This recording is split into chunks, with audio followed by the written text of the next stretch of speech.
¿Ya puedo empezar? No sé si Miguel quiera decir algo.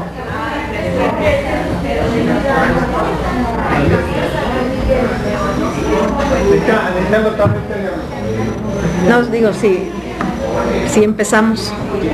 Ella va a ser la que va a impartir este siguiente módulo. Esperamos que aproveche como todos los que han venido haciendo aquí, ¿verdad? Muchas gracias.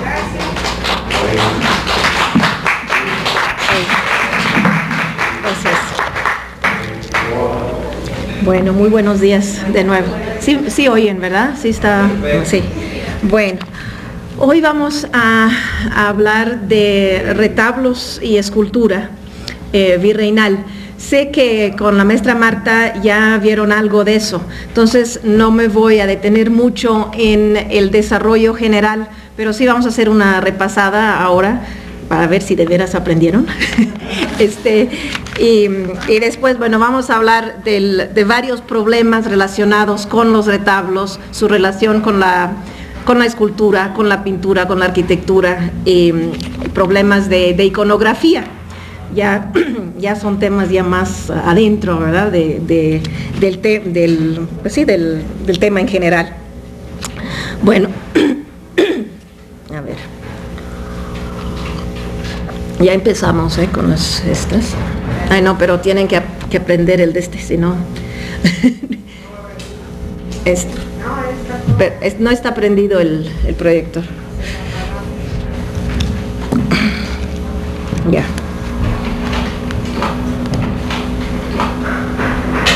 No, perdón. Ya. Muy bien. ¿Esto ya lo vieron? ¿No? Es el retablo mayor de la iglesia conventual de Huejotzingo, convento franciscano del estado de Puebla. Es uno de los poquísimos ejemplos que nos quedan de los retablos del siglo XVI. Sabemos por documentos que hubo muchos, pero quedan muy pocos en la actualidad. Este es uno de los mejor conservados. Además, para este retablo tenemos el contrato. Es bastante raro que tengamos el contrato y también el retablo. Sí tenemos bastantes contratos de retablos, pero lo raro es tener el contrato y también el retablo, entonces uno puede hacer la comparación entre las dos cosas, ¿verdad? Y este es uno de los casos. Entonces sabemos que este retablo fue contratado en 1585 con 2 pintores y un escultor. Los pintores fueron Simón Pereins, el flamenco, que ya deben de saber de Simón Pereins, me imagino, ¿verdad? Y Andrés de Concha, que también seguramente oyeron hablar de Andrés de Concha, que es uno de los principales pintores del siglo XVI aquí en México. Un pintor flamenco y un pintor español, y Pedro Requena, que fue el escultor, que también español, aunque de él sabemos muy poco, nada más aparece su nombre en este contrato. Bueno, aparte estos detalles de los hechos, ¿verdad? Lo que quiero que, como les decía antes, que repasemos rápidamente la historia de las formas que fueron tomando los retablos novohispanos.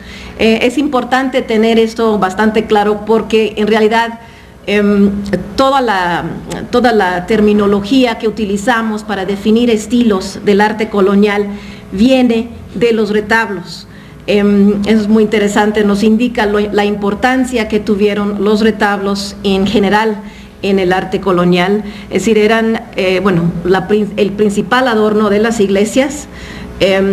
A veces podía, en casos de iglesias chicas, el retablo podía llegar a costar más que la iglesia misma, que la construcción misma de la iglesia, ¿verdad? Es decir, eran realmente obras en las que se juntaban los esfuerzos, no solo de muchos artistas y artesanos, pintores, escultores, entalladores, carpinteros, etc. Era un trabajo de equipo, pero también muchos de los recursos de la comunidad. Bueno, este es un retablo del siglo XVI, obviamente, y digo obviamente porque es un retablo de formas completamente renacentistas. Vemos columnas de varios tipos, pero columnas según los esquemas clásicos del Renacimiento. Y además todo el diseño en general del retablo, y eso tal vez es lo más importante, es completamente claro en cuanto a sus divisiones verticales y horizontales. Si cada cosa en su lugar, nada saliendo, volando por ahí, todo muy bien definido en un esquema reticular, de retícula, es decir, vertical y horizontal.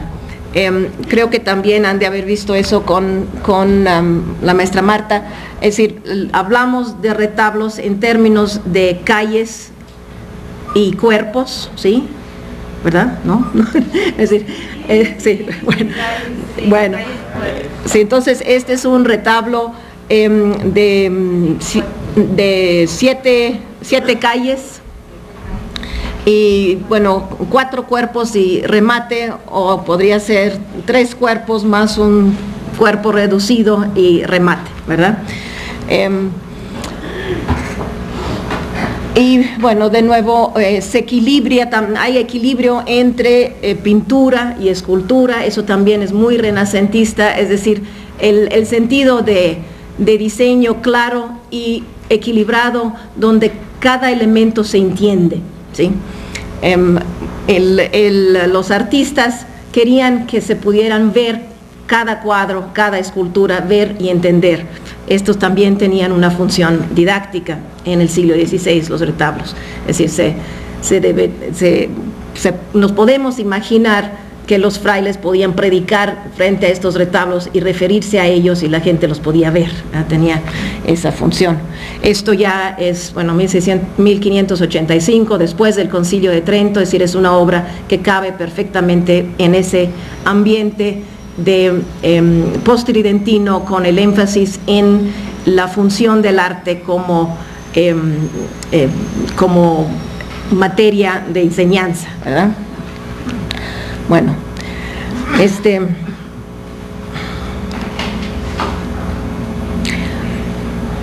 a mediados del siglo XVII se introduce en México la columna salomónica, y entonces aquí hablamos, además es cuando realmente se afirma el estilo barroco que se asocia con la introducción, entre otras cosas, de la columna salomónica. Entonces aquí tenemos un retablo salomónico. La columna salomónica es esta torcida, ¿verdad?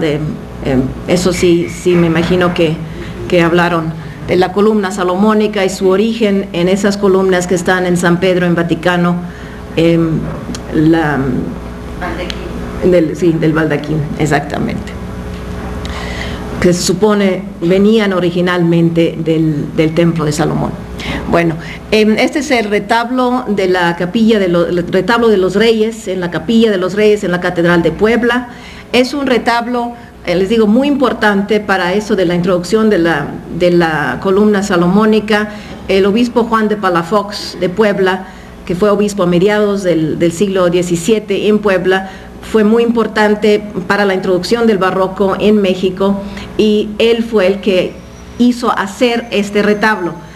Bueno, este retablo sí y no, porque este retablo se rehizo en el siglo XIX, entonces lo que queda del retablo original son precisamente las columnas salomónicas y los cuadros, y probablemente las imágenes también, pero bueno, aunque se haya alterado en el siglo XIX, es un retablo importante para la historia de los retablos. Inicia toda la racha de retablos salomónicos. Los retablos salomónicos van, bueno, desde mediados del siglo XVII hasta, bueno, de hecho se siguen haciendo retablos salomónicos hasta mediados del siglo XVIII.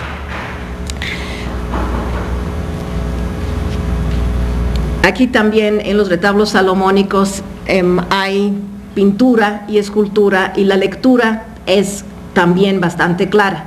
Se han alterado las composiciones, se alteran para darle más importancia al centro. Como ven aquí, el cuadro del centro, que es de la Virgen, ocupa 2 cuerpos, ¿verdad? Entonces ha habido ahí una alteración en la retícula, pero es una alteración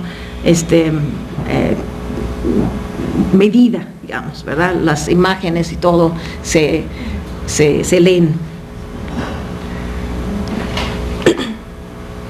Este es otro retablo salomónico de Puebla también, el retablo mayor de la iglesia de Santo Domingo en Puebla. Para este tenemos contrato de 1688 con un escultor de apellido Maldonado.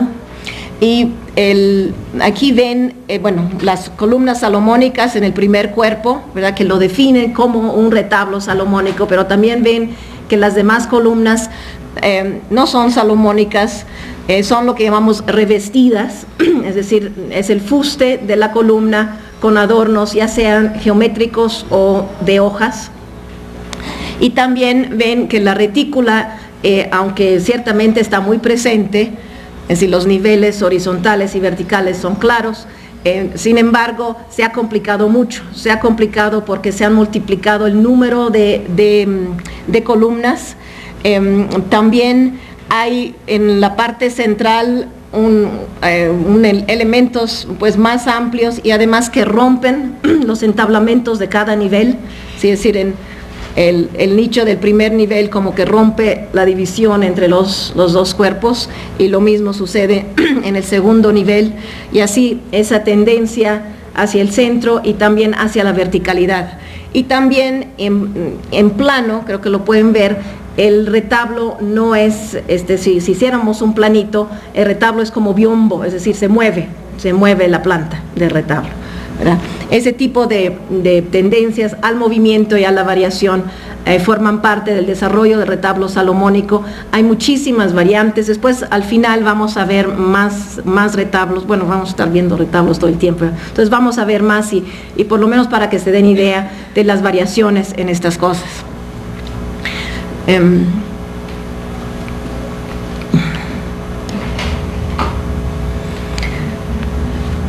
Este es el retablo principal y los dos laterales, ahí los ven juntos, ¿verdad?, de la Capilla de los Ángeles en la Catedral de México. ¿Esto lo vieron?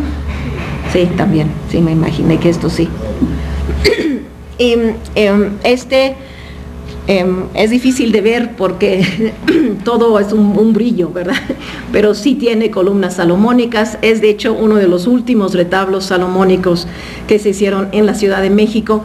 Y aquí lo que queda muy claro, lo que está pasando es que la claridad de las divisiones entre cuerpos y calles se está perdiendo. Hay un interés más bien para darnos un impacto totalizador, un impacto de belleza, de esplendor, ¿verdad?, que nos agarre así como todo de repente. Y lo que sucede también es como todo es escultura, ¿verdad?, en el retablo mayor, entonces las mismas esculturas se pierden en el oro porque las esculturas son estofadas. Ahorita les voy a explicar de eso, sí. Los retablos laterales los pueden ver apenitas, pero esos tienen pinturas, entonces esos son de más fácil lectura. Pero hay, como vemos aquí, una tendencia a una obra que en vez de poderse leer pedazo por pedazo, se tiene que captar así como de repente, ¿verdad? Es otro impacto expresivo lo que tienen esas obras. Ahora, esto se desarrolla ya a su máximo con los retablos estípite. Sí saben lo que son los estípites, ya, bueno, ok, no sabe. El estípite en los retablos fue introducido, como sabe, por Jerónimo de Balbás, ese artista que vino de España para hacer precisamente el retablo de los reyes de la Catedral de México, que es lo que están viendo aquí, creo que ya lo han visto. Y aquí, bueno, existe esa cosa que les estaba diciendo de un impacto así totalizador del conjunto y un énfasis así como absoluto al centro, a la verticalidad, y esa aparente confusión entre cuerpos y calles y todo eso que podemos decir cuando se habla de los retablos salomónicos. Aquí la cosa llega a ser mucho más difícil. La descripción de estos retablos es más complicada, obviamente. Bueno, Ahora, el estípite tuvo un impacto casi inmediato, inmediato realmente, en los retablos que se hicieron aquí en la Nueva España. Y aquí les enseño uno de los primeros retablos estípites hecho ya por mexicanos, por artistas y artesanos mexicanos. Es el retablo mayor de la capilla de los Medina Picasso, una familia importante en la iglesia de Regina Kelly en México. Y ven que el soporte de los cuerpos son estípites, pues, ¿verdad? Se ven claramente. Pero lo curioso es que aquí se han utilizado en la misma forma que se hubieran utilizado las columnas, es decir, como que fue difícil en cierta medida para algunos, en general, se puede decir, y aquí lo vemos muy claramente, fue difícil liberarse también de esa retícula. Es decir, el retablo de los Reyes vino a romper todos los esquemas del diseño de los retablos, pero esos esquemas tampoco desaparecieron de un día a otro y se conservan, en este caso muy claramente. Aunque se utilizan los estípites, también es muy clara la retícula. La gran innovación del estípite, aparte de sus formas, ¿verdad?, nuevas, las pirámides, esas alargadas, invertidas y todos los diferentes elementos del estípite, pero la gran importancia del estípite en cuanto a elemento de diseño es que permitía liberarse de las órdenes clásicas, es decir, en una columna corintia o una columna dórica, si tiene un cierto alto, tiene que tener un cierto ancho, es decir, es un sistema de proporciones en el que cada parte corresponde a todas las demás. Con el estípite esas reglas se perdieron, entonces uno podía hacer un estípite muy muy alto o muy muy corto según le convenía, simplemente se podía ya jugar con la altura en una forma que las columnas no permitían. Lo que es curioso es que en este retablo se utiliza el estípite, pero así chaparritos, como si fueran columnas, ¿verdad?, sin variar las alturas. Maestra, sí. ¿El estípite surge en Europa y fue traído a América o es americano? No, el estípite es, los primeros estípites, bueno, los primeros son antiguos, pero es una forma renacentista. Es decir, es una forma que aparece en obras del Renacimiento, pero obras no de arquitectura, sino en muebles, altares. Es una forma ornamental que les gustó para utilizarse en muebles. Y ya en España especialmente es donde se desarrolla como elemento para altares, para retablos. Y sí, es una forma que surge no desde la arquitectura realmente, sino desde la carpintería. Es una forma ornamental renacentista que va pasando, se siguió utilizando, y en el siglo XVIII, por quién sabe por qué razón, realmente no sabemos, ¿verdad?, en España se empezó a utilizar en forma ya muy grande, ¿verdad?, mucho más grande que un mueblecito, sino ya todo un retablo. Y Jerónimo de Balbás es el que lo trae acá a la Nueva España en el retablo de los Reyes. Ahora, también quiero decirles, porque las cosas nunca son tan simples, ¿verdad? También se pueden encontrar estípites acá en la Nueva España antes, pero de nuevo en detalles de muebles o hasta hay algunos pintados.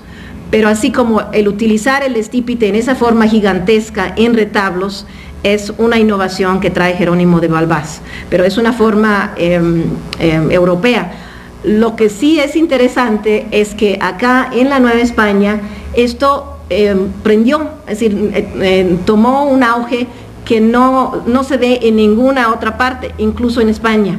Es decir, todo el desarrollo de retablos estípite que tenemos aquí en la Nueva España es muy propio de la Nueva España. Por ejemplo, en Sudamérica sí hay estípites, pero no como aquí, es decir, no llegó a ser la marca, pues, de toda una época, de todo un estilo. Y les digo, tampoco en España, pero aquí sí es su desarrollo, pues, es muy propio de la Nueva España. y específicamente de estilos capitalinos, es decir, fue como el sello, la marca de la modernidad de aquel tiempo. De hecho, en los documentos se habla de retablos modernos, y cuando uno encuentra en un documento del siglo XVIII retablo moderno o retablo a la moderna, quiere decir retablo estípite. Sí, muy bien. Bueno, vamos a lo que sigue. Bueno, el estípite se usó luego en la Nueva España, como vimos en aquel retablo, y como aquí, bueno, no, aquí no, bueno, aquí en este lugar, este es Santa Prisca de Tasco. El retablo mayor de Santa Prisca es un retablo con estípites, pero ya los retablos laterales, como ven, ya no tienen ya no tienen soportes, pues, donde antes había o columnas, o en este caso hubiera habido estípites. Ahora lo que hay es un desarrollo muy complejo de elementos escultóricos y de pintura. En este caso también, este es el retablo de la Virgen de Guadalupe, entonces están las diferentes apariciones, y ven que donde uno dice debería de haber un soporte, hasta hay capiteles, ¿verdad? Arriba se ven los capiteles, pero debajo no hay soporte, hay esculturas, adornos, etcétera. Y esto es lo que llamamos ya el anástilo, es decir, los retablos sin soportes. Obviamente el soporte está, ¿verdad? Porque si no, no se pararían, pero sin columnas y sin estípites. Ese es el desarrollo que va tomando esto en la Nueva España. Este es un ejemplo de un retablo anástilo mucho más sencillo. Esto está en la iglesia de San Francisco en Chihuahua. Vemos este desarrollo de los retablos en la Nueva España,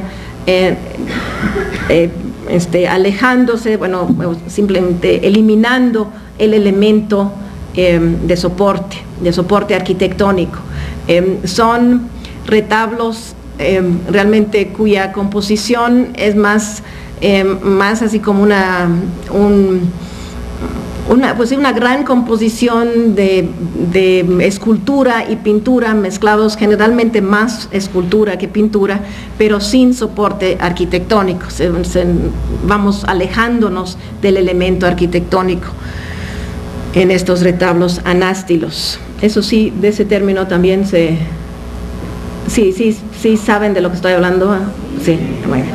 No, nada más es que si no, sé que ya lo han visto, pero quiero que... Sí.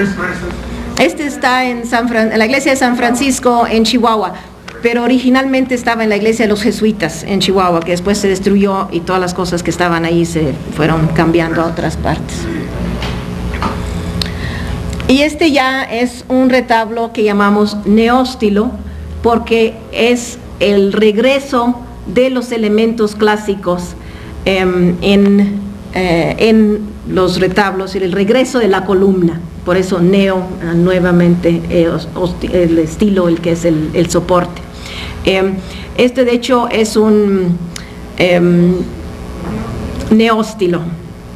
Sí, es un movimiento, es decir, bueno, estilo es un poco mucho decir, pero bueno, sí, es una modalidad, digamos, de los retablos que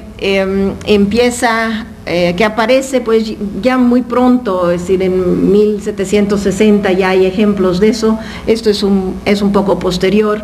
Esto es un retablo, de nuevo un retablo guadalupano de la iglesia de la Virgen de la Luz en Puebla. Pero lo traje porque es muy claro lo que sucedió aquí, ¿verdad? Donde la presencia de estas columnas, de nuevo, que es la marca de esta nueva modalidad. Aquí lo que es importante es la influencia, ahora sí, de la arquitectura sobre los retablos, es decir, que la arquitectura retoma un papel importante como un arte mayor. De eso vamos a hablar más a rato. Es muy interesante esa relación entre retablos y arquitectura. También aquí una cosa que es importante, notan la ausencia, o bueno, no ausencia en absoluto, pero el uso mucho menor del dorado. Esto tiene que ver con el neoclasicismo, la ilustración y toda una serie de cosas de las que les va a hablar la maestra Juana Gutiérrez, que es la próxima que viene. ¿Este retablo se considera barroco, maestra? Este retablo ya, tiene elementos más que barrocos, rococó, pero la manera correcta de referirse a este retablo es como neóstilo, y neóstilo precisamente quiere decir eso. El neóstilo es un neoclasicismo autóctono, pues, mexicano. Entonces incluye elementos muy clasicistas, como son las columnas, y también elementos rococó, que yo llamaría rococó. Les estoy dando estos nombres de estilos que corresponden al desarrollo de los retablos. Son nombres que son aplicables al arte novohispano. Es decir, es una terminología que se ha desarrollado para el arte novohispano. En todos los países se hace eso, si se desarrolla una terminología propia para realmente definir las peculiaridades del arte de ese lugar. Ahora sí, en términos generales del arte, digamos, universal de aquel tiempo, aquí estamos entre el rococó y neoclasicismo, que también el mismo fenómeno se da en todas partes, solo que con pues, combinaciones distintas, ¿verdad?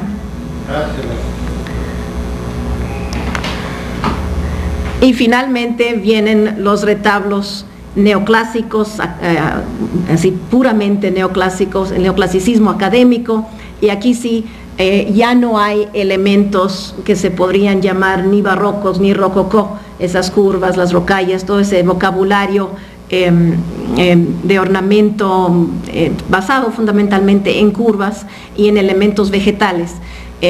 Esos desaparecen por completo y se utilizan las columnas, los entablamientos, los frontones y todo el vocabulario clásico en forma más ortodoxa. Y estos son ya los últimos retablos de la colonia, son de este tipo. Este es el retablo mayor de la iglesia de Loreto en la Ciudad de México. Es un ejemplo, como los hay muchos. Les digo, de eso les va a hablar Juana Gutiérrez, pero sí quería darles el panorama completo de esto que es el desarrollo del retablo, porque mañana vamos a hablar de arquitectura y es importante que tengan esto como fondo, como base de nuevo. ¿Sí? ¿Queda claro? ¿Hay preguntas sobre esto? Maestra, a sí. mí me gustaría preguntarle por qué se llamaban las capillas de los Reyes, porque yo tengo otro dato. Las capillas tanto de la Catedral Metropolitana de México como la de Puebla. Todas las catedrales americanas tienen capillas de los Reyes. Por lo que hemos podido averiguar, solo en América se da ese fenómeno, y es porque el rey pues se encargaba de la decoración de esa capilla. Era la capilla del ábside del fondo, y lo que decimos, creo que es muy lógico, es que tiene que ver con esa situación, ¿verdad?, del patronazgo del rey en la iglesia americana. Entonces es la presencia real en las catedrales. No sé qué otro dato pueda tener, pero eso es... Sí. Sí. Que no era porque estaban destinadas a los reyes santos como San Luis Rey. Sí, pero eso era, si estaban dedicados a los santos reyes, precisamente porque era el rey que patrocinaba esa capilla en especial.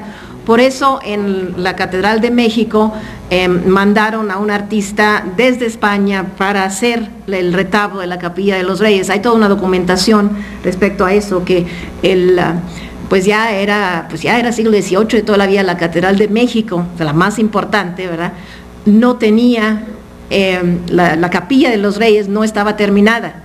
Y entonces pues estaban muy consternados con esto, ¿no? Y se hizo un concurso en México, entre los escultores,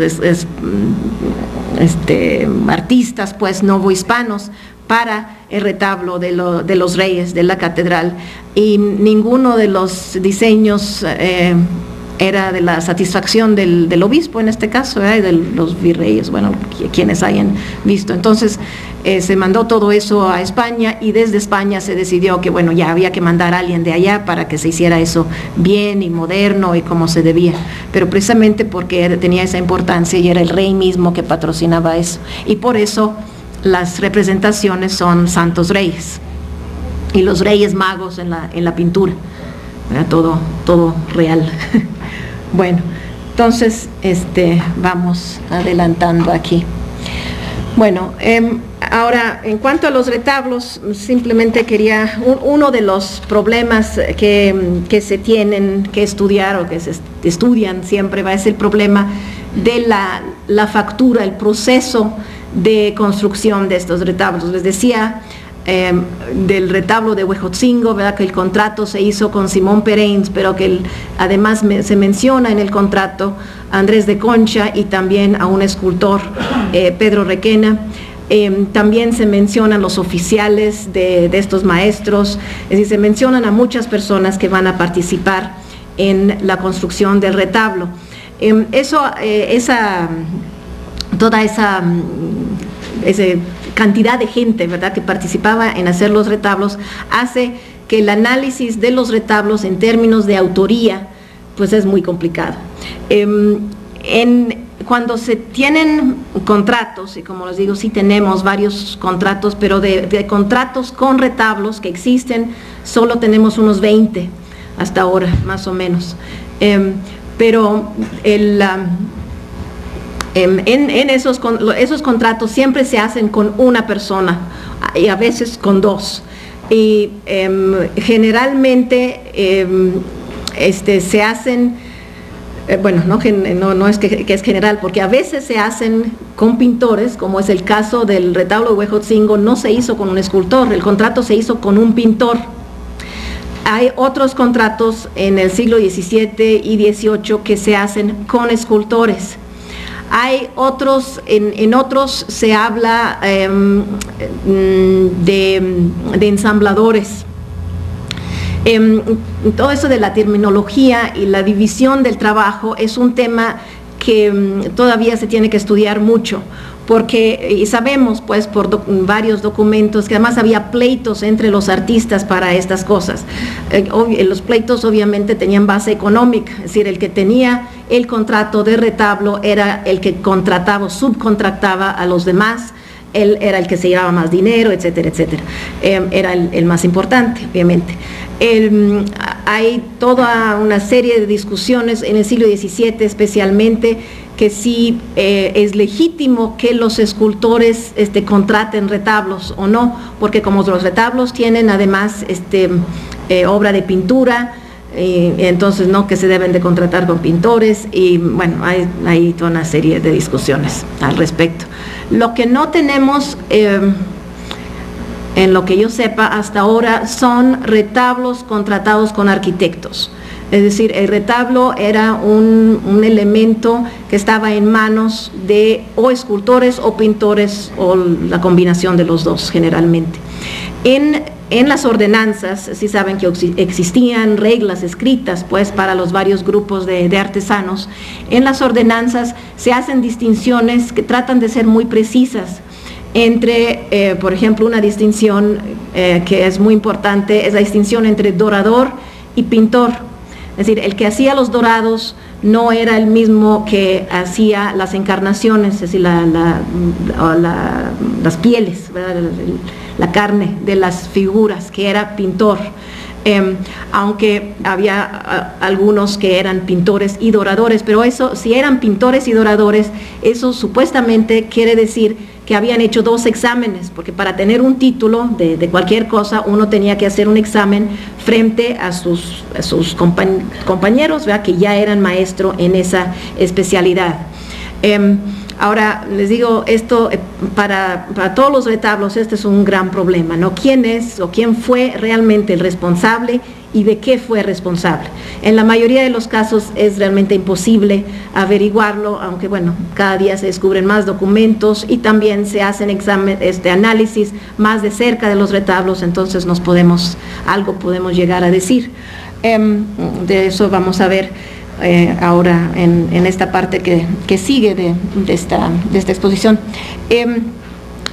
Sabemos por los contratos que cada vez que se hacía un contrato, y debemos de suponer que siempre se hacía un contrato, es decir, como les decía antes, hacer un retablo implicaba mucho dinero, entonces muchas personas, entonces generalmente se hacía con un documento legal, y por los contratos sabemos que siempre había un modelo, un diseño, que generalmente, por lo que podemos entender, era un dibujo, ¿sí? Ahora, hasta ahora nada más se conoce este dibujo, si no tenemos estos dibujos, nada más se habla de ellos en los contratos, pero no los tenemos. Este es el único que tenemos, que es un dibujo correspondiente a un retablo para una iglesia de Puebla a mediados del siglo XVII.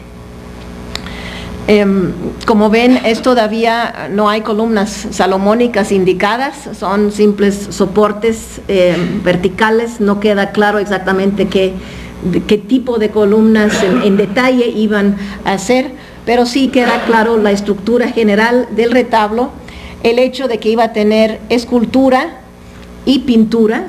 En el caso de la pintura están escritos los temas, y está terminado, ¿verdad?, el dibujo en unas partes más y otras menos, pero es un dibujo que hacía un artista para el cliente, también muchas veces en combinación con el cliente, porque acuérdense que el cliente, que generalmente era la iglesia en alguna parte de ella, pues, tenían mucho que decir. Ellos eran los que decían: queremos un retablo para tal santo, bueno, ustedes en detalle, para tal santo, con tales imágenes, que sea así, es decir, había metían mucho la mano, ¿verdad?, los que patrocinaban estas obras. Y bueno, este es un documento sumamente interesante porque es el único que tenemos de este tipo. Aquí pueden leer, ¿verdad?, allá era la oración del huerto y acá es la cruz a cuestas. Era un retablo pasionario. De hecho, la imagen principal arriba, bueno, siempre hay un crucifijo, pero en este caso es la crucifixión bastante desarrollada. Okay. Tenemos otro documento que es pero este es simplemente un esquema donde también lo que vemos son los acá numerados, ¿verdad?, los diferentes temas que van a ir en cada retablo, pero este es tan simple, este esquema, que yo dudo que haya sido un documento que perteneció a un contrato, tal vez era para otra cosa. Es demasiado simple, pero tal vez sí. Lo que sí les puedo decir es que siempre debe de haber habido algún diseño. Estos se perdían desafortunadamente en el curso de trabajo, ¿verdad? Y ya, entonces no sabemos más. Bueno, lo que tienen que tener presente es que la cosa es bastante complicada y participaban mucha gente y hay mucha variación entre los diferentes papeles que tomaban, ya sea los pintores o los escultores en cada caso. Otra cosa, ¿se puede enfocar esto? Es que de aquí creo que, ya, sí, mejor, ¿verdad? Sí, bueno. Este es el retablo mayor de la iglesia de Yanhuitlán en Oaxaca y nos ilustra otra cosa que es muy frecuente, es decir, que los retablos se cambiaban continuamente, bueno, se siguen cambiando, ¿verdad?, para qué les digo, pero se cambiaban y a veces se cambiaban en forma radical. Este es un retablo que tiene elementos, las pinturas y algunas de las esculturas también, como que se va el foco, a ver. Ya. Algunas de las esculturas también son del siglo XVI. Estas son pinturas de Andrés de Concha, precisamente. Andrés de Concha trabajó mucho en la Mixteca Alta de Oaxaca, hizo varios retablos ahí, y este es uno de los que en los que él tuvo un papel. De este no tenemos contrato, entonces no sabemos cómo estuvo exactamente la cosa, pero muy probablemente el contrato fue con él, porque son sus pinturas. Ya hemos visto que en el siglo XVI tenemos por lo menos un ejemplo de contrato hecho con un pintor. Que además corresponde, eso también lo encontramos en España, contratos en el siglo XVI para retablos hechos con pintores.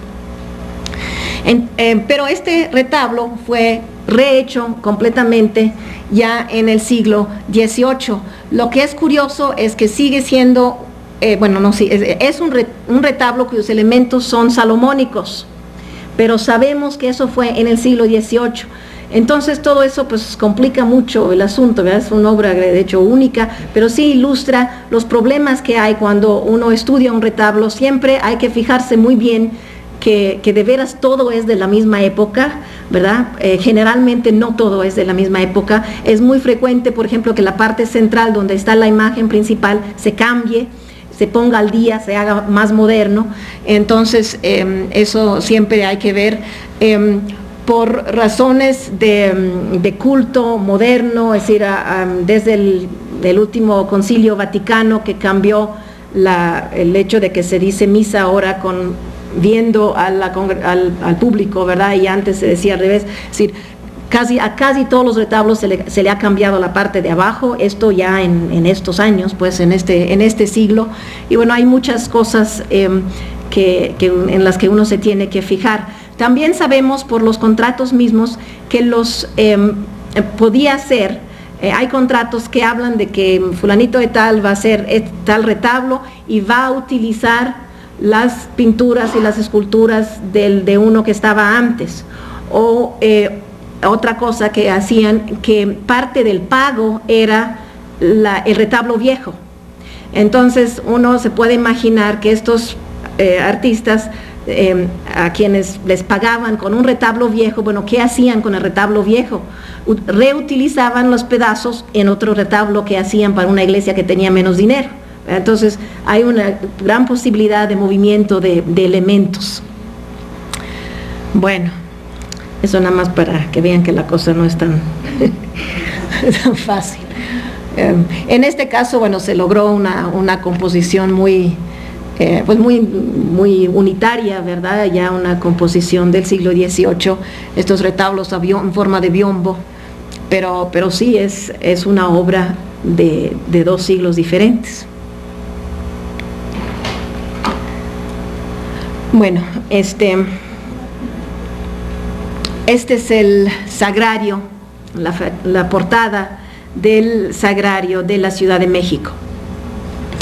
Y este edificio se hizo en 1748, más o menos por esos años, entre 45 y 49 de hecho.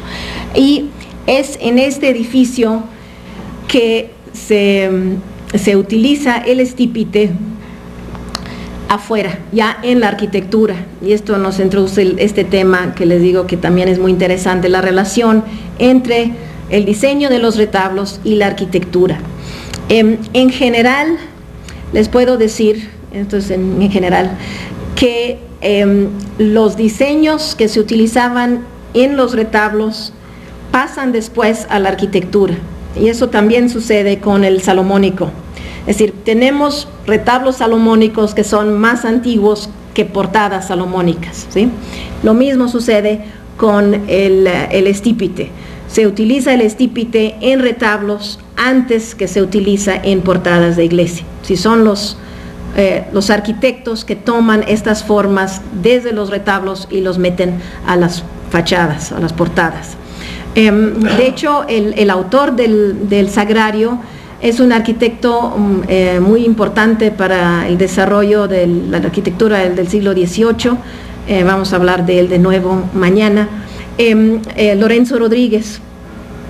Y Lorenzo Rodríguez dejó un escrito, una especie de manual para arquitectos, que es un documento muy, muy interesante, en el que dice textualmente, bueno, ya tienes que diseñar así, ya está, la arquitectura, y para la portada, pues háblale a un pintor que te haga un diseño, y después si tú lo arreglas pues, según las proporciones que necesitas.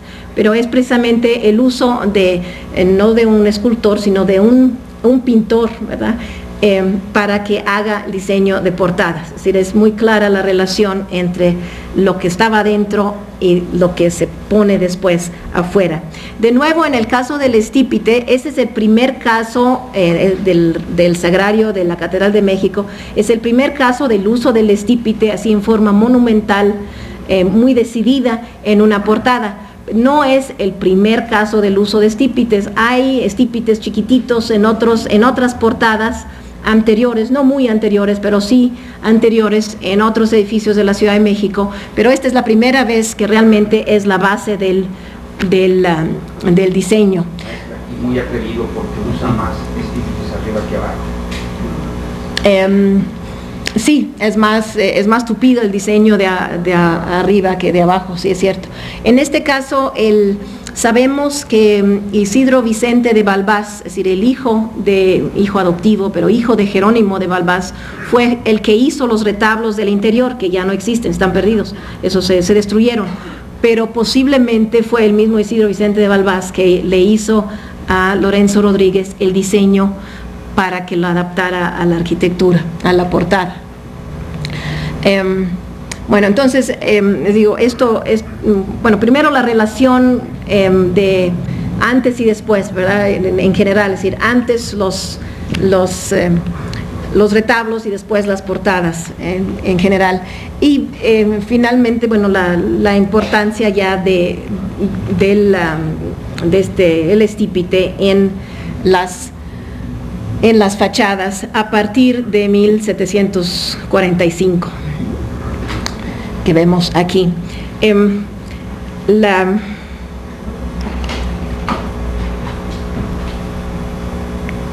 Sí, este es el retablo de los reyes, para que nos acordemos de eso. En cuanto a la relación con la arquitectura, hay otra cosa que es muy importante, que hay que decirles, otro elemento que siempre hay que tener presente, es que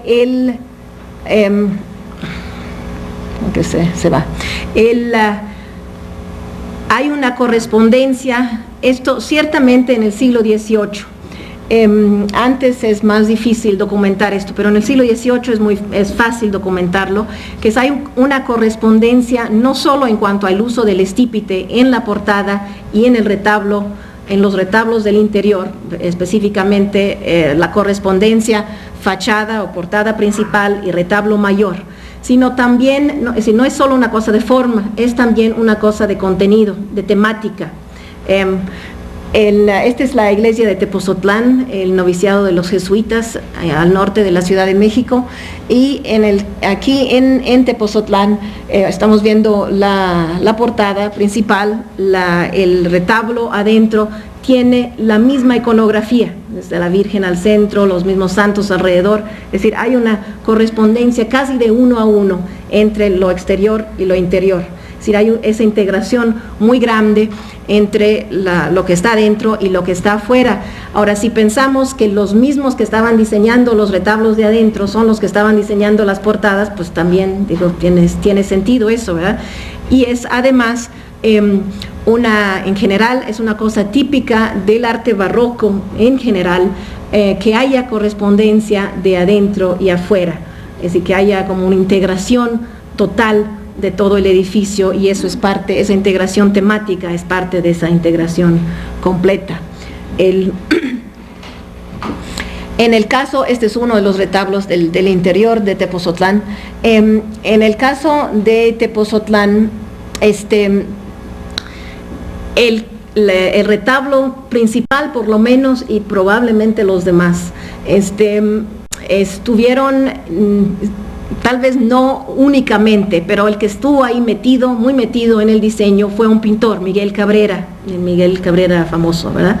Esto es también una cosa muy, muy interesante, que tenemos una prueba, en este caso de documento, de la participación de Miguel Cabrera en toda la decoración del interior, en el diseño mismo de los retablos, no solo de su participación en cuanto pintor de varios cuadros, sino su participación como diseñador de retablos o partícipe de diseño de los retablos. Entonces, aquí también surge de nuevo este problema, bueno, ¿quiénes estaban diseñando? Este es un trabajo escultórico, pictórico, una mezcla de los dos, ¿verdad? Y lo complejo que ha de haber sido también dirigir una obra de este tipo con diferentes artesanos trabajando. Maestra, ¿estos retablos son del 16? No, del 18. El retablo de los Reyes se hace entre 1718 y 1725. Ese es un dato muy importante. Y de hecho, trabajaron en el retablo de los Reyes Jerónimo de Balbás, que era escultor, ensamblador, parece, y un pintor novohispano, Francisco Martínez. Después tenemos contratos de retablos con Francisco Martínez. Pero el uso del estípite y el rompimiento del esquema reticular viene lógicamente después de 1725. Los primeros ejemplos son de los 30. Los primeros ejemplos que se conservan son de 1730 y tantos. Y este ya es un diseño post-estípite, pues, aunque no tiene estípites, pero bueno, es otro problema aquí muy peculiar de estos retablos de Tepozotlán.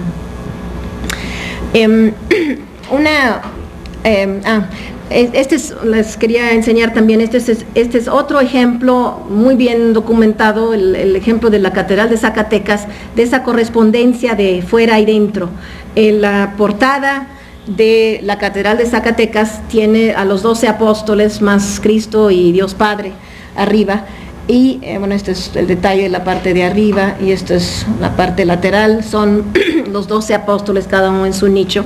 Y las portadas laterales, por el norte está el Santo Cristo de mucho culto en Zacatecas. Del otro lado está la portada de la Virgen. Ya, amén. Y adentro sabemos por documentos, porque ya no existen, pero sabemos que el retablo mayor tenía los 12 apóstoles y el retablo de la nave sur, esta nave correspondiente a la portada de la Virgen, era el retablo de la Virgen, y el retablo del otro lado de la nave norte era un retablo pasionario de Cristo. Es decir, hay una correspondencia así absoluta dentro y fuera. Es un ejemplo muy muy claro y sí documentado con una serie de escritos que nos indica esto que les estaba diciendo en cuanto a relación retablos y arquitectura. Otra cosa que les quería decir en ese tema de retablos, arquitectura, es que debemos siempre de pensar que la arquitectura novohispana la arquitectura eclesiástica, pues, ¿verdad?, estaba pensada para tener retablos.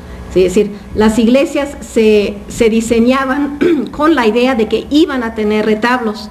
Muchas veces se dice que la arquitectura, las formas de la arquitectura son muy simples, es decir, que se conservaron en la Nueva España formas arquitectónicas, así del edificio, de las paredes, pues, de los edificios, muy simples, muy tradicionales, que no hubo una arquitectura propiamente barroca. A mi manera de ver, es una forma de pensar las cosas equivocada, aunque aparte de que no es totalmente cierto que no hubo variaciones de formas, pero aparte de eso, lo que sí hay que pensar es que esta arquitectura, si cuando los arquitectos pensaban en cómo iba a ser el edificio, no lo pensaban en las puras bardas y ya, lo pensaban cómo iba a ser ya terminado, y como iba a ser terminado era con retablos. ¿Sí? Este es el interior de Santa Prisca, y si uno ve, mañana la veremos, la planta de Santa Prisca, pues sí, es muy simple, pero el arquitecto sabía muy bien que se iba a llenar de retablos, entonces pues no es nada simple, como ven aquí, ¿ves? El impacto visual no es de paredes lisas y de una cosa muy sencilla, es al contrario, es un impacto muy muy complejo, que es un impacto totalmente barroco. Y eso es bien importante tenerlo presente. Si los retablos sí estaban siempre en la mente de los arquitectos cuando diseñaban las iglesias. Ahora, claro, es cierto que muchas veces no se terminaron todos los retablos que se tenían pensado por los gastos principalmente, pero sí eran parte inherente de la arquitectura. Este es, bueno, otro ejemplo, este es la iglesia de Santa Clara en Querétaro, y aquí ven también cómo los retablos hacen que todas las paredes se muevan, ¿verdad? Y sean una superficie muy, muy compleja. Se conservan, desafortunadamente, relativamente pocos conjuntos completos de interiores, pero sí se conservan, ¿verdad? Sí los hay. Entonces, es por esos ejemplos en los que sí se conserva el conjunto completo que nos debemos de guiar en cuanto a recrear mentalmente lo que eran estos edificios. Aquí son los retablos más el púlpito, esta cosa muy compleja, que es toda la superficie pues del interior recubierta con retablos.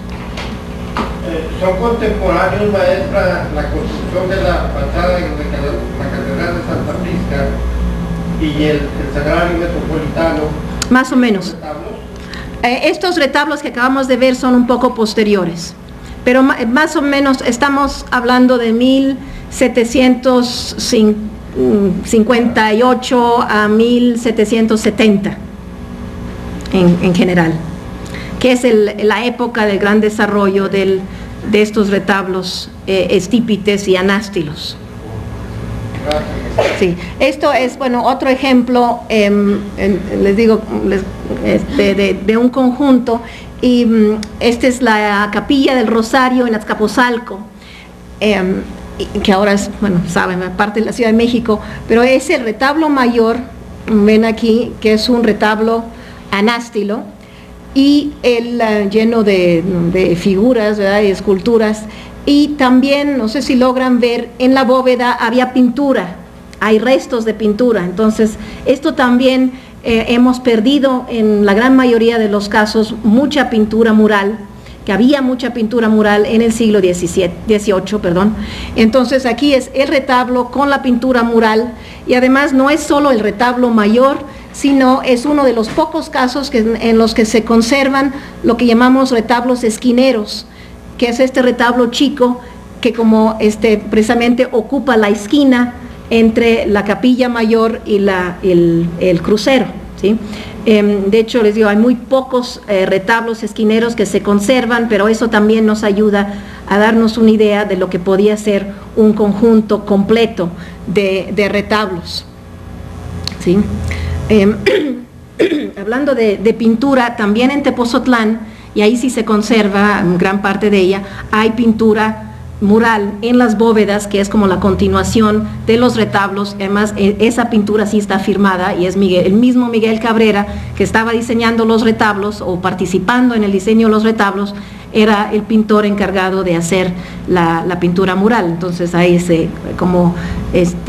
pues sí, esos diseños que son totalizadores, ¿verdad? Así, el conjunto completo en manos de un artista, o un mismo grupo de artistas por lo menos. Ahora, ya más avanzado el siglo XVIII, empieza a haber problemas con los retablos de madera, los retablos dorados de madera. En 1777, el rey Carlos III de España hace un decreto que prohíbe los retablos dorados. Las razones son muy complejas, y de eso les hablará seguramente Juana Gutiérrez, porque tiene que ver con la Ilustración, el neoclasicismo, en todo un ambiente ya muy más puritano, artístico, que está relacionado con la Ilustración. Y esa prohibición de los retablos dorados bueno, tiene que ver con muchas cosas, de hecho es una cosa bastante compleja, en parte porque se está introduciendo el estilo neoclásico. El estilo neoclásico se basa fundamentalmente en arquitectura, bueno, en las formas clásicas, entonces en arquitectura de piedra o de materiales que se parecen más a la piedra, y también se habla en el documento, de hecho en el documento lo único que se dice es que se prohíben porque son peligrosos, causan incendios. Bueno, en parte sí tenían razón, es decir, una gran construcción de madera llena además de velas o de iluminación, porque todos los retablos tenían sus lugares para sus velas, ahora los vemos, bueno, a veces con focos eléctricos, pero los vemos sin iluminación, pero todos los retablos tenían adentro de ellos mismos, ¿verdad?, lugares para poner velas. Entonces eran obras no solo que brillaban por el oro, pero también brillaban por las velas que les ponían en todas partes, y obviamente era bastante fácil que se causara un incendio con ese tipo de obra. Entonces es el peligro del incendio y el costo. Es decir, que eran obras demasiado costosas. Todo eso, les digo, tiene que ver con políticas económicas y económicas en gran parte de los reyes Borbones en el siglo XVIII. Acá en la Nueva España, bueno, se recibió ese decreto, ¿verdad? Más o menos se le hizo caso. Después de 1777 hay pocos retablos dorados, aunque sí los hay, es decir, no fue un decreto así que todo el mundo le hizo caso inmediatamente. Una de las cosas interesantes que se hizo aquí fue hacer las mismas cosas de piedra. Y aquí tenemos un ejemplo, este es en la iglesia del Carmen de San Luis Potosí, es un retablo, ya ven las mismas formas, son retablos estípites con formas ya muy desarrolladas, muy complejas, que nos indican precisamente una fecha tardía después de 1770, y está construido en piedra y pintado y dorado como, ¿verdad? Bueno, no exactamente como madera, pero sí con mucha decoración. Es decir, es un caso de que se siguen las mismas formas, que no tienen nada que ver con el neoclasicismo, pero ya con ese elemento de piedra que sí es parte de lo que sucede con el neoclasicismo, un regreso a las formas más estrictamente arquitectónicas en sentido clásico. Es en esta época que se desarrolla el neóstilo, el estilo, es decir, que retoma las columnas, pero no, aquí esto no es neóstilo, esto es un retablo estípite, pero hecho de piedra. Nada más les enseño, este es otro en la misma iglesia del Carmen de San Luis. Como ven, aunque son de piedra, son de la misma complejidad que los retablos de madera anteriores. Y les quiero enseñar un caso muy muy interesante, porque este es un retablo en piedra que ya está parcialmente destruido, por eso les enseño aquí una fotografía antigua. Este es el retablo mayor de lo que ahora es la Catedral de Chihuahua, y es probablemente el último retablo estípite de la historia del arte mexicano, pero es un retablo estípite hecho en piedra. Sí hay, creo que pueden ver que sí hay estípites ahí, ¿verdad? Les digo, la foto es vieja porque el retablo se conserva parcialmente, está detrás del actual altar mayor. Entonces, esta es una foto antigua donde se veía todavía. Y fue un retablo que se hizo ya en 1790 y tantos, sí, muy, muy tardío, ciertamente respecto al decreto de Carlos III, por eso se hizo en piedra y no en madera, pero todavía conserva las formas estípite en una forma mucho más sencilla, poco dorado, poquísima pintura, precisamente para adecuarse a estas nuevas reglas del arte, por lo menos en lo exterior, digamos, en el uso de piedra y en el uso de poco adorno, pero es todavía un diseño estípite y no es un diseño neoclásico. Y de hecho este retablo tuvo muchos problemas, recibió muchas críticas, porque ya era un estilo anticuado, ¿verdad? Era una obra francamente reaccionaria en esta época, y eso hubo gente que lo reconoció desde entonces. Hay toda una documentación muy interesante sobre lo inadecuado, lo inapropiado de este retablo, que sin embargo sí se llegó a hacer, pero es el último retablo estípite, que yo sepa, es el último retablo estípite que se hizo en la Nueva España. En Chihuahua. También yo creo por la distancia desde la capital se pudieron hacer esas cosas, porque ciertamente en México nunca se hubiera podido hacer una cosa así en 1791, 89-91 fue cuando se construyó esto. Bueno, ¿qué horas son? ¿A qué horas tomamos descanso? Ya es muy bien. ¿Ya? Bueno, es que no. ¿A qué horas? Terminamos a la 1, ¿verdad? Bueno, entonces seguimos un ratito hasta las 11:30 para hasta las 11:30. Ok. Bueno, lo que quiero hacer ahora es ir al problema de la escultura misma.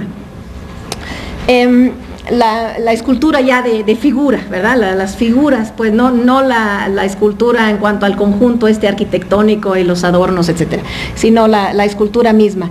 Esto es un detalle del retablo de Huejotzingo. De nuevo estamos regresando al siglo XVI, y como ven, es la parte central. La iglesia está dedicada a San Miguel, y como ven, como les dije al principio, en los retablos del siglo XVI es muy típico que cada figura tenga su lugar, cada cuadro se lea fácilmente. Entonces es absolutamente típico, ¿verdad?, que las esculturas, cada una está en su nicho muy bien contenida. No hay figuras que sacan los brazos o que sacan las alas, en el caso de los ángeles, ¿verdad? Cada figura está muy contenida en su lugar. Esto es típico del Renacimiento en general, y ciertamente de los retablos novohispanos del siglo XVI. Vamos a ver algunas.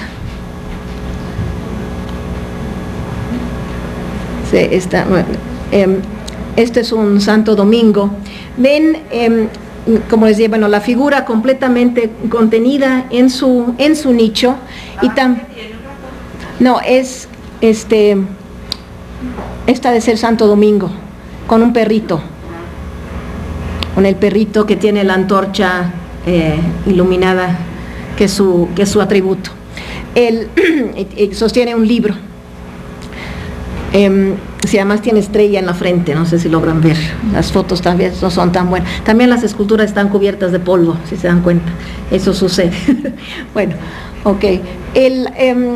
Si ven, además de que la figura como totalidad, ¿verdad?, está en su nicho, también el diseño mismo de la figura es muy contenido. Las líneas verticales predominan, hay una frontalidad en general de la figura. Si las figuras están paradas de frente, ven de frente, hay un ligero movimiento en la cabeza, pero es un movimiento muy contenido.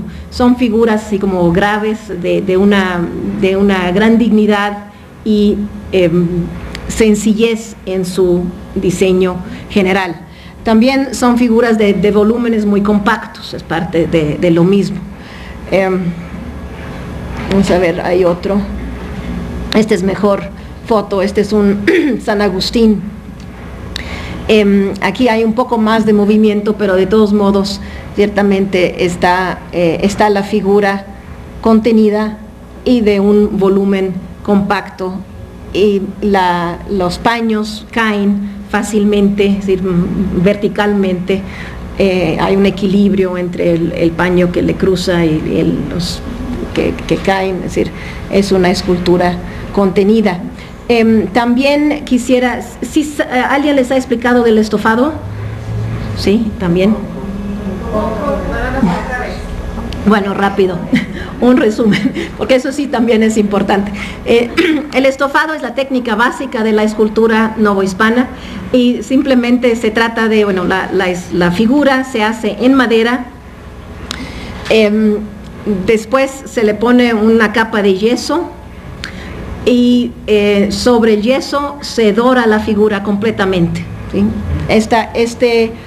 menos las manos y la cara, toda esta figura está dorada. Hay oro sobre toda la figura completa.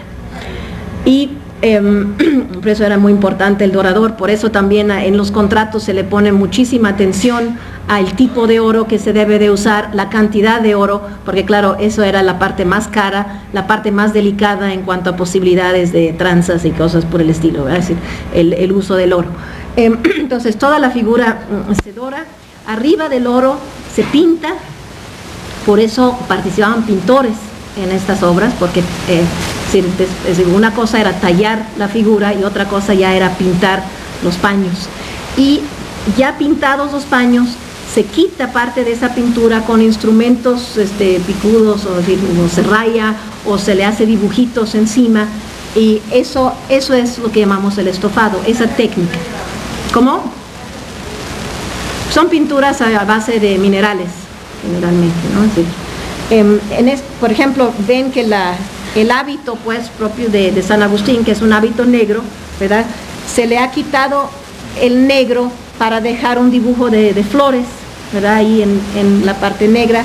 El blanco, bueno, pueden ver allá arriba en la manga, tal vez lo pueden ver mejor. También se le ha quitado se le puso la pintura blanca, después se le quita para dejar un dibujo de florecitas. Después tengo unas transparencias más de cerca donde se puede ver eso más fácilmente, pero ¿sí? ¿Hay pregunta?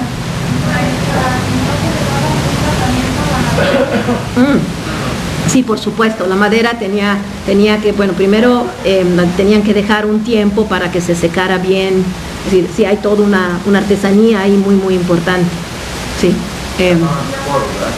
Perdón, sí. Sí, se tapaban, si era necesario, hasta se le ponía tela en algunas partes donde la madera tenía alguna aspereza, algún defecto.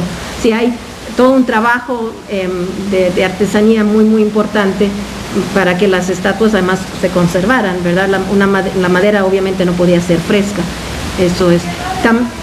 Bueno, varias. A veces los contratos especifican qué tipo de madera tiene que ser. En el centro del país se usaba mucho el ayacahuite, que es un tipo de cedro, madera de cedro.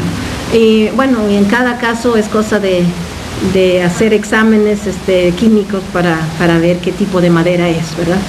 Pero sí era muy muy importante. Y todos estos detalles de que la madera tenía que ser vieja, que tenía que prepararse bien, que tenía que ser de tal árbol, tal tipo de árbol, etcétera. Muchas veces todas esas especificaciones venían en los contratos.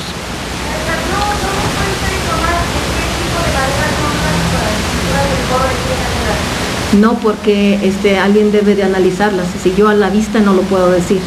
Es muy fácil hacer.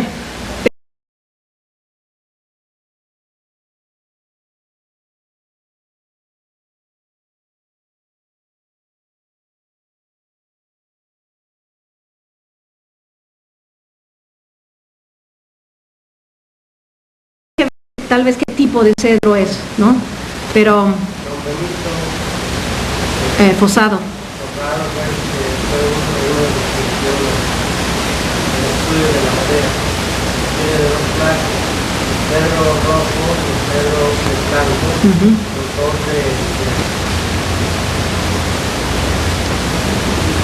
Sí.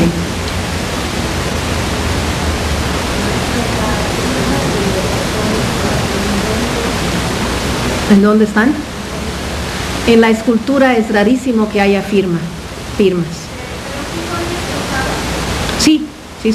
Perdón, ¿qué son estofados? Los de catedral. Sí, son estofados. Sí, tienen esa técnica. Ahora, hay muchos que están bastante maltratados, pero la técnica básica sí es el estofado. ¿Qué es esto que les estoy diciendo, verdad? Yeso, oro, pintura y después trabajo sobre la pintura. Bueno.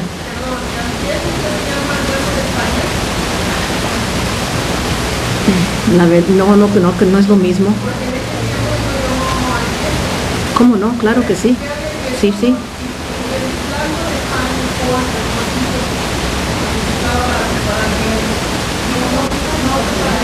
Yo la verdad no sé, pero creo que el blanco, bueno, aquí el padre Díaz sabe. Creo, es un estuco especial. sí. ¿Qué? sé toda la técnica de cerrar. Es una técnica especial, no es únicamente eso, sino un gancho de España y también un gancho de varias clases de cosas. Bueno, sí, es que son cosas ya de taller muy, ¿verdad?, especializadas, ya los detalles de eso. Ahora, en el siglo XVII, en los retablos salomónicos, este es un detalle del retablo de Mestitlán, Hidalgo, que es un retablo de finales del siglo XVII, un retablo salomónico, pero ven como primero el nicho mismo ya es más chico, es más como fondo que como contenedor de la escultura. Entonces la escultura realmente sale del nicho, físicamente sale del nicho y tiene mucho más movimiento. Se nota más el movimiento de la pierna, el torso, en torsión precisamente, y los brazos que se extienden. También las proporciones se hacen más alargadas. Hay un cambio de estilo que viene con el tiempo conforme va avanzando. Sigue el estofado. Aquí pueden ver que la base, el oro, ¿verdad?, y el color oscuro encima, que después se ha quitado para dejar este dibujo de grandes flores.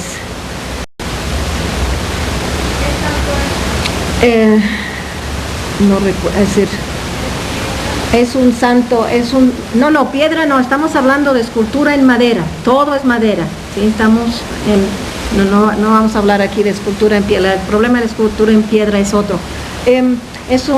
Mestitlán es agustino, bueno, además tiene un hábito agustino, la verdad no recuerdo qué santo es, pero bueno, ha de ser fácil de averiguar. Ven las columnas salomónicas, ¿verdad?, a los lados. Aquí hay, este es del mismo retablo de ahí de Mestitlán, y aquí ven el trabajo del estofado, ¿verdad?, el tipo de trabajo que es el estofado, que está el color negro que se quedó en estas formas como de flores, como una especie de tela de damasco, ¿verdad?, y un trabajo con punzones, con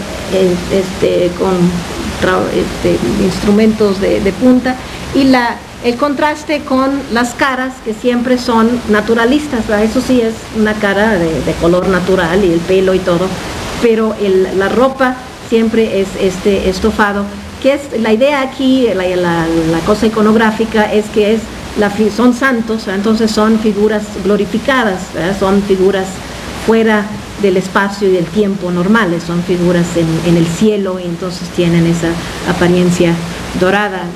Se dan los contrastes, por ejemplo, de las figuras de santos franciscanos con hábitos que eran muy pobres, ¿verdad?, pero dorados, precisamente porque es la glorificación ya de la figura humana santa.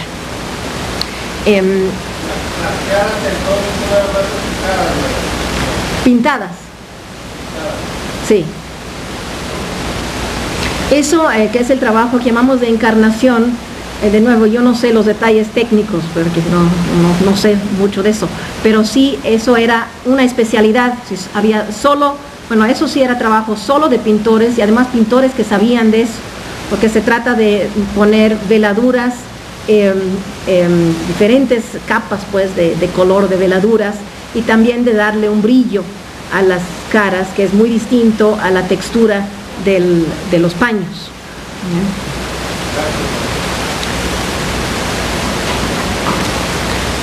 Esto es una foto en blanco y negro, como lo pueden ver, pero se la quise enseñar porque los mismos escultores que hicieron el retablo de Mestitlán hicieron un retablo en Parral, y como eso está más cerca, ¿verdad?, me gusta enseñarles cosas que tienen más cerca.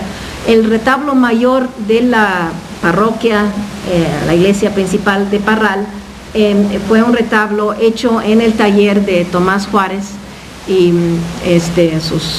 su taller, sus oficiales, y lo único que queda de ese retablo, por lo que yo me puedo dar cuenta, es esa estatua que era precisamente la imagen principal del retablo, la imagen de San José, ya muy maltratada, como ven, repintada, recortada, pero esta es tal vez la escultura más antigua que existe en el norte de México, y venía del retablo de...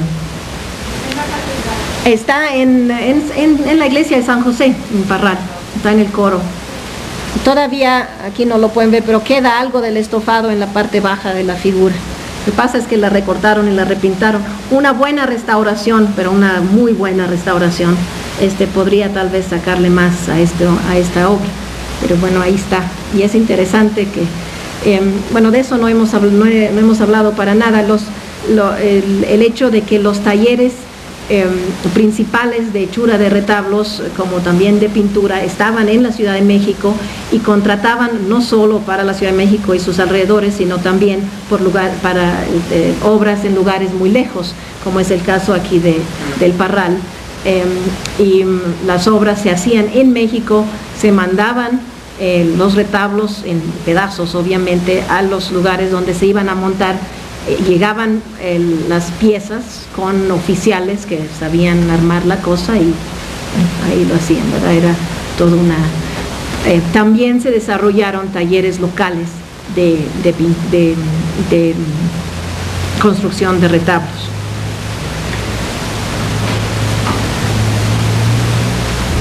Bueno, en el siglo XVIII, con los retablos estípite y anástilos, el papel de la escultura por un lado, es total, es decir, muchos retablos estípites y neóstilos son solamente escultura, es decir, hay se deja la pintura para otras áreas de la iglesia y los retablos tienden a ser más de escultura que de pintura.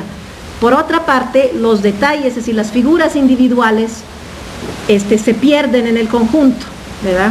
Y entonces se va creando, pues es una situación como medio contradictoria. Por una parte, la obra en sí es toda de escultura y por otra parte, las figuras individuales se van haciendo menos visibles.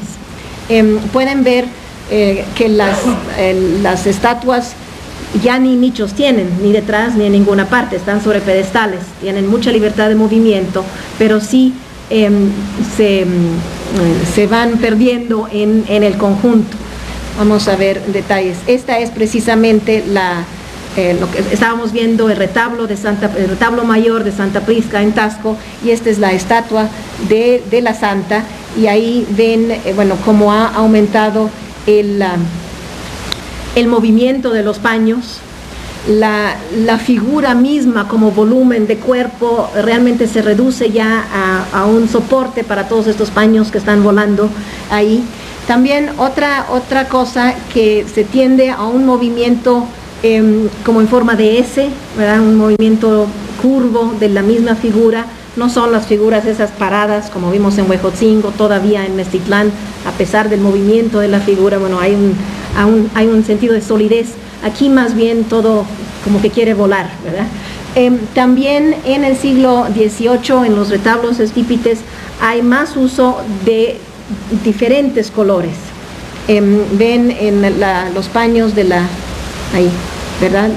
El manto, ¿verdad? Como hay flores muy grandes, hay más colorido, pero sigue siendo una figura estofada.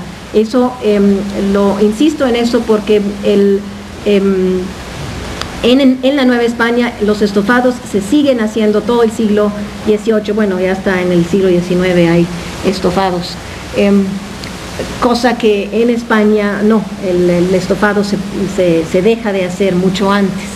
De hecho, creo que es la que...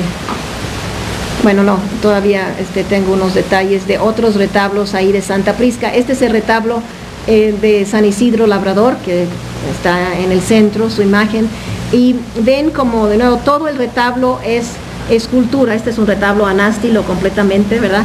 Y como hay mucha libertad de movimiento en las figuras, en los personajes, estos angelitos que van volando por el retablo, eso es típico de los retablos estípite, es un tema balbaciano, se introduce en el retablo de los reyes, estos ángeles que parecen que están volando, que acaban de llegar, ¿verdad? Y quedarse ahí arriba del santo, a los lados del santo. Pero lo que es importante siempre es el conjunto, la pertenencia al conjunto. Y tengo un detalle aquí, sí, este es el San Jorge, que está en ese mismo retablo, y ahí ven el estofado, la variedad de diseños y el uso también del color, de varios colores, que llega a ser importante en el siglo XVIII. Perdón, ¿dónde está? Sí, aquí está, miren, ahí está. ¿Sí? San Isidro al centro, San Jorge y a la derecha, sí, no recuerdo cuál es, no recuerdo cuál es el otro santo. En Santa Prisca de Tasco. No, sí, pregunten, porque si no yo me voy de frente y ahora les decía que quería insistir en eso de la importancia del estofado y la permanencia del estofado en la Nueva España, porque eso sí es algo muy peculiar de la Nueva España respecto a España. En España el estofado realmente es algo que ya en el siglo XVII no se usa mucho. Los principales escultores hacen figuras mucho más realistas, es decir, no usan el estofado. El estofado es una técnica que nos aleja las figuras de la realidad. Como les decía antes, son figuras glorificadas en el cielo, tienen muy poco de humano, de realista. Y en España, ciertamente desde el siglo XVII, hay una corriente muy importante en la escultura de representaciones muy, muy realistas. Y esto en la Nueva España nunca agarra mucho. Y es muy indicativo que las esculturas de retablo de los reyes, ¿verdad?, hechas por un español, sí tienen oro, pero no es estofado, es decir, es oro en unos detalles de la ropa, de los adornos, pero las figuras mismas tienen ropa pintada natural. Bueno, este es un rey, entonces es lógico que tenga algo de dorado, pero la figura es mucho más naturalista de lo que era normal en la escultura novohispana. Y lo que es interesante es que a pesar del gran prestigio, pues, del retablo de los reyes, aquí no se abandonó el estofado, se adoptaron muchas cosas del retablo de los reyes. Bueno, lo más importante es el estípite, ahí la base del diseño de los retablos como conjuntos, pero el realismo en la escultura aquí siempre fue menos importante de lo que sabemos era el caso en España. Entonces tenemos este caso en el retablo de los reyes de las esculturas mucho más realistas, y en cuanto que su ropa está pintada como, pues sí, como algo más real, ¿verdad?, sin el estofado, algo que no se aceptó realmente en la Nueva España, sino hasta mucho después. Hay oro debajo de esto, pero lo que se enfatiza es el color, los colores, digamos, más naturales de la ropa. Aquí para que vean, este es un San José de uno de los retablos de Tepozotlán, de la iglesia de los jesuitas, ¿verdad?, que es una de las obras principales en barroco estípite.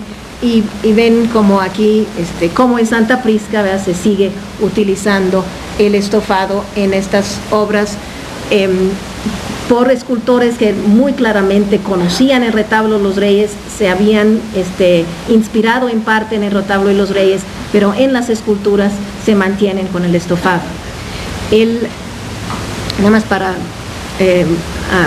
redondear este punto, el realismo en la escultura en cuanto a colorido se da hasta finales del siglo XVIII, ya de nuevo con todas estas ideas que estaban viniendo de ambientes ilustrados y de la Academia de San Carlos, y entonces tenemos, como en este caso, este es el retablo de la Iglesia de la Enseñanza, y aquí no solo, aquí es una extraña combinación, si los colores son reales, es decir, es San Ignacio de Loyola, un santo con su hábito negro como debe ser, nada más con un poquito de oro, pero no solo es color natural, sino esta es una escultura no solo de madera, sí tiene un centro de madera, pero se utilizaron telas mismas, telas enyesadas para formar los paños.